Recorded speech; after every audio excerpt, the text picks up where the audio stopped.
कर्पूरगौरं करुणावतारं संसारसारं। ओम शिवाय, जय माता दी। पुनः स्वागत है आप सभी का। चलिए हमारा विषय ले लेते हैं। अगस्त 2024 चंद्र राशि मीन के जो जातक है उनके लिए कैसा रहेगा। मूल समझा देता हूँ। सुखों में बढ़ोतरी होगी और प्रॉपर्टी जो है आपकी उसकी रक्षा होगी। अब भाई मीन राशि और 7.5 शनिदेव का प्रभाव, अब इसमें आपने ये कैसे कहा कि सुखों में बढ़ोतरी होगी और प्रॉपर्टी की रक्षा होगी, ऐसा कैसे, वो समझाऊंगा मैं आपको, हिंट दूंगा, देख लेना। जीवन में अगर ऐसा हो रहा है तो सुखों में बढ़ोतरी होगी और प्रॉपर्टी की रक्षा होगी। बहुत बढ़िया होने वाला है। सबसे पहले कुंडली में हम गोचरीय व्यवस्था समझते हैं। 25 अगस्त तक मंगल देव जो है वो वृष राशि में हैं, देवगुरु बृहस्पति देव के साथ। उसके पश्चात ये आगे मूव करेंगे, मिथुन राशि में जाएंगे और अकेले जाकर बैठेंगे। यह बहुत अच्छा है मीन राशि के, चंद्र राशि के जातक हैं उनके लिए। इसके पश्चात एक और आपको फेवर मिलेगा सूर्यदेव से, क्योंकि 16 अगस्त तक सूर्यदेव कर्क राशि में बैठे हुए हैं, 4 नंबर में बैठे हुए हैं। उसके पश्चात जैसी 17 तारीख आ जाएगी, 17 अगस्त से सूर्यदेव सिंह राशि में आ जाएंगे। सिंह राशि में आने का मतलब ये चीज़ है, मीन राशि के जो चंद्र राशि के जातक हैं, बहुत कुछ व्यवस्था जो पूर्वजों की तरफ से, और अगर पूर्वजों के साथ में कुछ पितृपक्ष भी चल रहे हैं, क्योंकि दोनों अलग होते हैं, और अभी तक जो है आपने कुछ उपाय प्रारंभ कर दिए हैं, तो बहुत ज़्यादा आशीर्वाद जो है वो आपको मिलना शुरू हो जाएगा 17 अगस्त से, क्योंकि सूर्यदेव जो है अपने राशि में जाकर बैठेंगे। बहुत उत्तम है ये, ध्यान रखिएगा इस बात का बहुत ज़्यादा। और किसी भी प्रकार से मानसिक कष्ट आपको छू नहीं पाएगा। यह भी ध्यान रखना होगा कि लग्न कुंडली आपकी कहती है, तो जनरल कैलकुलेशन है। इसके पश्चात थोड़ी सी सावधानी बनाकर रखनी है, और सावधानी भी क्या बना के रखनी है वो भी क्लियर कर देता हूँ। 5 अगस्त से बुधदेव वक्री होना शुरू हो जाएंगे, लेकिन बैठे रहेंगे सिंह राशि में। 12 अगस्त को वक्री स्वभाव के साथ साथ बुधदेव एक घर पीछे जाएंगे, एक राशि पीछे जाएंगे, जहाँ पर कर्क राशि है, 4 नंबर में आ जाएंगे। 29 अगस्त से बुध जो है ये विषम प्रभाव जो इन्होंने धारण करा हुआ है, वक्री स्वभाव, इसको छोड़ देंगे, त्याग देंगे और पुनः मार्गी हो जाएंगे, पुनः सीधा हो जाएंगे। इसके बाद बहुत ज़्यादा ध्यान रखिएगा, 25 अगस्त के बाद शुक्र का कन्या राशि में प्रवेश हो जाएगा। शुक्रदेव जैसे कन्या राशि में आएंगे तो बहुत ज़्यादा लाभ होने वाला है आपको। और लाभ कैसे होने वाला है, क्योंकि शुक्रदेव की पावर आधी हो जाएगी। किसी भी प्रकार से शुक्रदेव अगर प्रभावित करते आ रहे थे, व्यर्थ के डॉक्टरी जो चक्कर लग रहे थे, समझ में नहीं आ रहा था, भर भर के दवाई खानी पड़ती थी, किसी भी प्रकार से जो शारीरिक जो अवस्था जो बहुत उत्तम बनी रहनी चाहिए, शरीर में बहुत सारी ऊर्जाएं आकर परेशान करने लग रही थी, वह चीज़ लगभग आधी हो जाएगी। ध्यान रखिएगा कि शुक्र का खराब होना यानी कि बहुत ज़्यादा मेडिकली अनफिट होना, और भी ज़्यादा प्रभाव अगर पड़ जाएगा तो रिपोर्ट बिल्कुल नॉर्मल आना, लेकिन स्वयं का बहुत ज़्यादा परेशान बने रहना, तो वो रिलीज़ हो जाएगी। ध्यान रखिएगा। और अगर शुक्र बहुत ज़्यादा शुभ है तो भी पावर आधी होगी। ये समझिएगा कि थोड़ा सा जो बहुत अच्छा जो चल रहा था वो थोड़ा सा आधा हो जाएगा, लेकिन ख़त्म नहीं होगा। ध्यान रखिएगा। तो यानी शुक्र का जो परिवर्तन है ये बहुत ज़्यादा आपके फेवर में रहेगा। एक बात मैं बहुत अच्छे से क्लियर कर देता हूँ कि कन्या राशि में जैसी एल साइन मिल जाएगा तो साथ में आ जाएंगे केतु देव और सामने आ जाएंगे राहु देव। तो राहु, शुक्र और केतु आपस में तीनों जने एक दूसरे को देखेंगे। तो यहाँ पर थोड़ा सा यह समझिएगा कि कल्पना के आधार पर होने वाला जीवन साथी है या जीवन साथी ऐसा होना चाहिए, उसके प्रति बहुत सारी कल्पनाएं सम्मुख आ जाएंगी, लेकिन ये थोड़े समय के लिए होगा। या ऐसा समझिए कि बहुत लंबे समय से हमारे पास कोई है ही नहीं बात करने वाला। दोनों अर्थ हैं इसमें। बात करने वाला आ जाएगा, आपको समझने वाला आ जाएगा और आपको मार्गदर्शन देने वाला आ जाएगा। समझिएगा। और इसी में हम आगे समझेंगे कि कैसे आपकी प्रॉपर्टी की रक्षा भी होगी। अभी शनिदेव चल रहे हैं लगातार आपकी राशि पे। अब इसके पश्चात शनिदेव जो हैं वो 11 नंबर में बैठे हुए हैं, वक्री हो गए हैं 29 जून से लेकर 139 दिनों के लिए, यानी 15 नवंबर तक वक्री बने रहेंगे। जब तक ये वक्री बने रहेंगे, जो गोचरी व्यवस्था में राहु देव जो परेशान कर रहे थे, यानी कि व्यर्थ का भ्रम और व्यर्थ का जो है भय बना के रखा हुआ था, उसमें बहुत ज़्यादा कमी आ जाएगी। डेट नोट कर लीजिएगा, जब से शनिदेव वक्री होना शुरू हुए हैं। बस अब जो ये मूल प्रभाव है, सुखों में बढ़ोतरी होगी और प्रॉपर्टी की रक्षा होगी। इसको समझते हैं कैसे, लेकिन उससे पहले दो छोटी प्रार्थना करना चाहता हूँ, तभी विषय बहुत ज़्यादा संतुलित बन पाएगा। आपका जो नाम का पहला अक्षर है और व्यर्थ में उस अक्षर से, उस वर्ण से, यानी कि वो अल्फ़ाबेट से आपने ज़बरदस्ती मान लिया है कि मेरी मीन राशि, क्योंकि मेरा अमुक नाम ये है, तो सत्यता के आधार पर स्कैनिंग जो विद्या है उसके पैनल के अनुभव अनुसार कोई भी नाम से कोई राशि काउंट नहीं होती है। राशि कौन सी होगी? जहाँ पर आपकी लगन कुंडली में चंद्रदेव जिस भी भाव में बैठे हुए हैं, अगर वहाँ केवल और केवल 12 नंबर लिखा हुआ है, 12 अंक लिखा हुआ है, तो ही आप मीन राशि के जातक हो। इससे कोई फर्क नहीं पड़ता है कि आपने नाम क्या रखा हुआ है। व्यर्थ में जोड़ने का प्रयास करोगे, कोई लाभ नहीं होने वाला। हाँ, ईश्वर की कृपा से कुछ एक बातें मिल जाएंगी, लेकिन ये ऐसा ही होगा कि गोल गोल घूमे जा रहे हो और आपको स्वयं में लग रहा है कि गोल चक्कर बहुत लंबे वाला है, कि जो मोड़ है वो दिखाई नहीं दे रहा। लगभग ऐसा लग रहा है कि हम सीधे चलते जा रहे हैं। समझिएगा इस बात को। और उसके पश्चात ये बहुत अच्छे से क्लियर है कि हाँ, मैं मीन राशि का जातक हूँ, चंद्र राशि मेरी मीन है, मुझे बहुत अच्छे से क्लियर है। मुझे पता नाम से कोई भी राशि नहीं होती है। तो डिवाइड बाय जितने करोड़ों अरबों जातक हैं इस संपूर्ण पृथ्वी के ऊपर, उसमें 6 महीने का बच्चा भी हो सकता है, युवक भी हो सकता है और एक बुजुर्ग भी हो सकता है। उन सभी में भाग कर दीजिएगा तो बताएगा प्रभाव जो है, चाहे सम प्रभाव है चाहे विषम प्रभाव है, वह उन सभी में डिवाइड कर दिया जाएगा। तो अब करना क्या है, इसको समझने के लिए जब तक आपकी लगन कुंडली डीप स्कैनिंग के पैनल पर नहीं निकलेगी और समझ में नहीं आएगा कि कुंडली में कौन से ग्रह पे हमें ज़्यादा जोर देना है, और वो एक ही बार में निकल के आता है। ऐसा नहीं है कि हर साल वो ग्रह बदल जाता है, ध्यान रखिएगा। घर मजबूत करने के लिए आपको समझना पड़ेगा कि लगन कुंडली केवल आपके ऊपर काम करती है, ना कि पूरे संसार के ऊपर। डिविजनल चार्ट्स आपके ऊपर काम करते हैं, ना कि पूरे संसार के ऊपर। यह जो गोचरी व्यवस्था है, मासिक जो राशि गणना है, ये सभी पे काम करती है।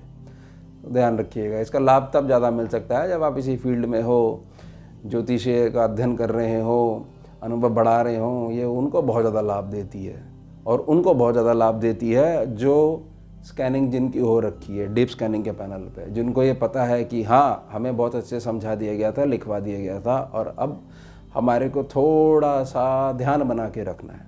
नहीं भी बना के रखोगे तो कोई दिक्कत नहीं है, क्योंकि स्कैनिंग के पैनल पे आ गए तो गुरु सत्यराम से जुड़ गए, और जुड़ गए तो हम देख लेंगे। इस बात को बहुत अच्छे समझिएगा। मैंने कोई मीठी बात नहीं करी है कि इस महीने ऐसा हो जाएगा, अगले महीने ऐसा हो जाएगा, और मूल समझा दिया है कि व्यर्थ में मत भ्रम में पड़े रहना, नाम से कोई राशि नहीं होती है। नहीं पता है तो पहले अपनी राशि क्लियर करो, देखो अपनी लगन कुंडली, वहाँ पर चंद्रमा जो बैठे हुए हैं 12 नंबर लिखा या नहीं लिखा है। और इस बात को बहुत अच्छे समझिएगा कि गाइडेंस तभी दी जा सकती है जब हमारे को यह पता होगा कि आप हो कहाँ पर। तो हम जो आपको देख रहे हैं तो एक प्रकार से सभी के लिए जनरल कैलकुलेशन पे बात कर रहे हैं। तो ये गोचरी व्यवस्था हमने सब समझ ली। अब सुखों में बढ़ोतरी और प्रॉपर्टी की रक्षा होगी। कैसे होगी? सबसे पहले समझिएगा, हम शुरुआत करेंगे यहाँ पर शनिदेव जो बैठे हुए हैं 12वें भाव में बैठे हुए हैं। शनिदेव लगातार ये प्रयास कर रहे हैं कि बहुत लंबा समय हो चुका है आपने अपने जीवन में अगर अपने रात्रि को सोने का और सुबह उठने का समय खराब करा हुआ है, तो इस समय को थोड़ा सा सदुपयोग करिए। संकल्प लीजिए कि मुझे उठना है। 10-10 मिनट का एक अभ्यास बनाइए और 10-10 मिनट थोड़ा सा जल्दी उठने का प्रयास करिए। कभी सफल भी हो सकते हो, कभी असफलता भी मिल सकती है, लेकिन संकल्प बना रहेगा कि नहीं, मुझे करना है। आज मैं चूक गया या चूक गई, तो ध्यान रखिएगा। शनिदेव यहाँ पर ये प्रार्थना कर रहे हैं कि बेटा अपना नियम बना लो। अब जो राहु जो लगन में बैठे हुए थे, व्यर्थ में दिमागी उलझने दे रखे थे या ज़बरदस्ती एक ऐसा प्रभाव दे रहे थे कि हमारे को तो जो है किसी न्यूरो वाले को कांटेक्ट करना पड़ेगा क्योंकि साहब अस्त व्यस्त चल रहा है, तो वो शांत हो जाएंगे। क्यों शांत हो जाएंगे? क्योंकि समझिएगा कि उनका जो टीचर हैं वही वक्री हो गए, तो टीचर जो है गाइडेंस नहीं दे पाएंगे प्रॉपर। जब गाइडेंस नहीं दे पाएंगे तो बेचारे राहुदेव कुछ नहीं कर पाएंगे, और तब तक जो हमने करना है उपायों के माध्यम से वो हम सीख जाएंगे, समझ जाएंगे और अनुभव में शामिल कर लेंगे। और आगे जब पुनः ये मार्गी हो जाएंगे शनिदेव 139 दिनों के बाद, तो हम तो अपना मार्ग पकड़ चुके हैं, संकल्प बना चुके हैं, फिर हमें फ़र्क नहीं पड़ता क्योंकि हमने नियम बना लिए हैं और उन नियमों को बनाने के पश्चात उन नियमों ने हमारे को बनाना शुरू कर दिया है। बस ये अवधि है, सावधान हो जाइएगा। अब आजिए सीधा आप तीसरे भाव पे जहाँ गुरु और मंगल बैठे हुए हैं। अब गुरु ने बहुत ज़्यादा प्रयास करा है कि जो आपके अंदर जो जोश है उसमें अनुभव जोड़ दिया जाए, बड़प्पन जोड़ दिया जाए, और वो जुड़ चुका है। और अब मंगल देव यहाँ पर जैसे ही चौथे भाव में आएंगे तो ये समझिएगा कि आने के पश्चात अपने बड़प्पन से और अपनी युवा यौवन अवस्था की जो ताकत है उसमें अब दृढ़ता का संकल्प जो उन्होंने शामिल कर लिया, सीख लिया देवगुरु बृहस्पति देव से, और वह प्रॉपर्टी की भी रक्षा करेंगे। और सीधे तौर पर प्रॉपर्टी से जो लाभ होगा उससे जो 10th सेक्शन पे जो दृष्टि जा रही है उसको भी बढ़ावा मिलेगा, यानी प्रॉपर्टी आपकी गड्ढे में नहीं जा सकती। अब हाँ, यह आपको समझना पड़ेगा ये स्थिति आपकी लगन कुंडली में बन रही है नहीं बन रही है, ध्यान रखिएगा। व्यर्थ में जोड़ने का प्रयास मत करिएगा क्योंकि कुंडली की स्कैनिंग नहीं हुई है तो सब कुछ व्यर्थ में ही जुड़ रहा है। ये मात्र एक जनरल कैलकुलेशन है, समझिएगा। इसमें तो 6 महीने का बच्चा भी आ जाएगा, तो उसको क्या प्रॉपर्टी में जोड़ना या क्या उसमें विचार करना हो, तो छोटा बेबी है वो, तो ध्यान रखिएगा इस बात का। अब सूर्य को समझेंगे, सूर्य भी आगे मूव करेंगे। सूर्य जैसे ही आगे मूव करेंगे तो समझ लीजिएगा शरीर में बीमारी नहीं रहेगी, व्यर्थ के भ्रम में वो भाग जाएंगे। और कर्म का जो कर्जा बना हुआ है और दूसरा जो कर्जा बना हुआ है उससे बाहर आने के लिए एक छोटा सा दीपक आ जाएगा, ध्यान रखिएगा, दीपक आ जाएगा और धीरे धीरे शनै शनै आपको रास्ता पार करवा देगा। फिर आप देखना। और जो मानसिक शत्रुता बनी रहती है ना कि आप दुनिया से अलग हो, यह शत्रुता भी मिठास में बदल जाएगी क्योंकि शनिदेव और सूर्यदेव बिल्कुल जो है सामने आ जाएंगे। जब सामने आ जाएंगे और पीछे से मंगल देव और देवगुरु बृहस्पति देव का जो आशीर्वाद है उनके साथ, तो कर्म क्षेत्र जो मंदा चल रहा था, काम का जो मंदा चल रहा था, सारी व्यवस्था है क्योंकि आंतरिक रूप से मन परेशान रहता है, वह पुनः जागृत हो जाएगा और एक अच्छी इनकम की शुरुआत पुनः शुरू हो जाएगी। पुनः मैं इसलिए कह रहा हूँ क्योंकि अंदर से परेशान चल रहे हो, समझ में नहीं आ रहा, लेकिन आ जाएगा, ईश्वर की कृपा से आ जाएगा। छोटा सा दीपक आ जाएगा, वो पुनः आपको खड़ा करवा देगा। ध्यान रखिएगा इस बात का, बहुत गंभीर हूँ मैं अपने शब्दों को लेकर। अब बुधदेव जो यहाँ पर बैठे हुए थे, बुधदेव पीछे मूव करेंगे। बुधदेव जैसे ही पीछे मूव करेंगे तो आपने ध्यान रखना है कि आपने अपना खान पान ऐसा रखना है कि गर्म तासीर वाली चीज़ें और बहुत ज़्यादा खट्टी चीज़ों का सेवन नहीं करना है, कम से कम ये पूरा अगस्त का महीना, क्योंकि इससे जो आपकी जो बड़ी आंत है उसमें जो नेचुरल रूप से जो चिकनाई है वो प्रभावित होती आ रही है। थोड़ा सा खान पान में ध्यान रखिएगा, व्यर्थ का गुस्सा करने से बचिएगा, अपनी ऊर्जा जो है वो दूसरों पे वेस्ट मत करिएगा, मौन की ताकत को समझिएगा। जैसे ही मौन धारण कर लोगे तो आपके स्थान पर प्रकृति सामने वाले को जवाब देगी कि मेरा बच्चा या मेरी बेटी चुप हो गई है, मैं जवाब दूंगी।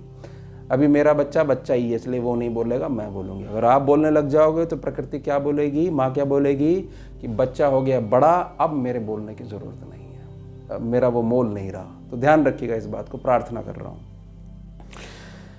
शुक्रदेव को समझिएगा। शुक्रदेव आगे मूव करेंगे, सप्तम भाव में आ जाएंगे। सप्तम भाव में जैसे ही शुक्रदेव आ जाएंगे तो पावर एल हो जाएगी। एल का मतलब है आधी पावर गई। केतु बाबा यहाँ बैठे हुए हैं और राहु देव भी सीधे तौर पर देख रहे हैं। प्रार्थना करना चाहता हूँ कि आपकी इनकम पुनः अगस्त में शुरू होने वाली है। पुनः किन के लिए मैं प्रार्थना कर रहा हूँ? जिनके पास सारे सुख संसाधन हैं, लेकिन पारिवारिक स्थितियाँ कुछ ऐसी बनी हुई हैं जिससे एक प्रकार की मानसिक डिस्टर्बेंस बनी हुई थी। आप अंदर से प्रसन्न नहीं हो तो कुछ कार्य नहीं कर सकते, ये तो सत्यता है। लेकिन ईश्वरीय कृपा अब ऐसी है कि आजीवन आपके पास प्रसन्नता बनी रहेगी अगर आप उसे पहचान गए। वो छोटा सा जो दीपक है ना, जिसके लिए मैं लगातार प्रार्थना कर रहा हूँ, अगर उसकी अहमियत पहचान गए और वो धीरे धीरे जो आपके पास जो दिया था, जिसमें सारी चीज़ें थी लेकिन अग्नि नहीं थी, तो वो अग्नि जो है जोत से जोत जलानी आपको सिखा देगा। और उस तरीके से यह जो अगस्त महीना है, यह जो आपका जो सुख है, वहाँ पर बहुत सारे दिए जल जाएंगे और बहुत ज़्यादा सुख मिलेगा, ध्यान रखिएगा। इसलिए मैंने प्रार्थना करी, सुखों में बढ़ोतरी होगी और प्रॉपर्टी की रक्षा होगी। अब पहचान समझा देता हूँ मैं जो प्रार्थना कर रहा हूँ। डीप स्कैनिंग के पैनल के अनुभव अनुसार प्रार्थना कर रहा हूँ। हमारी स्कैनिंग विद्या का ज्योतिषी गणना से कुछ भी लिंक नहीं है, बिल्कुल ज़रा सा भी लिंक नहीं है। तो ध्यान रखिएगा, आपका ज्योतिष अनुभव हो सकता है लेकिन हमारा अनुभव नहीं है, हमारा केवल स्कैनिंग के डीप स्कैनिंग के पैनल का अनुभव है। 2 से 3 माह पहले अगर आपको जीवन में कोई ऐसा उत्तम मार्गदर्शक मिल चुका है जो आपकी मूल पहचान आपसे पुनः करवा रहा है, तो समझ लीजिएगा जो मेरे शब्द हैं, सुखों में बढ़ोतरी होगी और प्रॉपर्टी की रक्षा होगी, यह अटल है। किस मामले में अटल है? अगर जीवन में ऐसा कोई आ गया है, ध्यान रखिएगा, समझिएगा इस बात को। यानी कि आपकी पहचान करवाने वाला आ गया है कि आप यहाँ पर नहीं हो, क्योंकि आपकी पूर्ण जो व्यवस्था है वो कहीं और जाके शुरू होगी और अब हमारे को वहाँ चलना है आगे। बस ये पहचान करवाने वाला आ गया है। ये तो मैं इस पे एक प्रकार से प्रार्थना कर रहा हूँ, ऐसी मेरी आशा है और प्रबल प्रार्थना है महादेव के चरणों में कि लगन कुंडली में भी जो है, अगर जैसा भी प्रभाव बना हुआ है, अगर कोई मार्गदर्शक आपको मिल गया है तो समझ लीजिएगा कि शनिदेव जो थोड़ा सा टेढ़ा चला रहे थे, स्वीकार कीजिएगा पहले कि आपके ही प्रारब्ध हैं, उसी का उत्तम फल आपको मिल रहा था। तो अब वो आपको समझाने आ गया है कि हमारे को चलना कैसे है। चाल जैसी दुरुस्त हो जाएगी, बहुत कुछ मानसिक आपको स्वास्थ्य जो है वो मजबूत हो जाएगा। तो ये मीन है, मीन, इसके पास कल्पना का क्षेत्र है। बस वो जो दीपक आएगा वो आपको भावना की ताकत सिखा देगा। तो भावना और कल्पना मिलेगी, तो जो कुछ कल्पना में सोच के बैठे हुए हो और यह मान लिया नहीं होगा, तो साकार रूप में प्रकट हो जाएगा। ध्यान रखिएगा, बड़े गहरे शब्द हैं, बार बार वीडियो देखिएगा तब समझ में आएगी।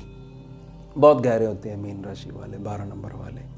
तो यह हो गई हमारी मीन राशि अगस्त 2024। अब मिलते हैं आपसे अगले भाग में नए विषय के साथ। जुड़िए और जोड़िए। ओम शिवा, जय माता दी। सारं भुजगेन्द्रहारं कर्पूरगौरं करुणावतारं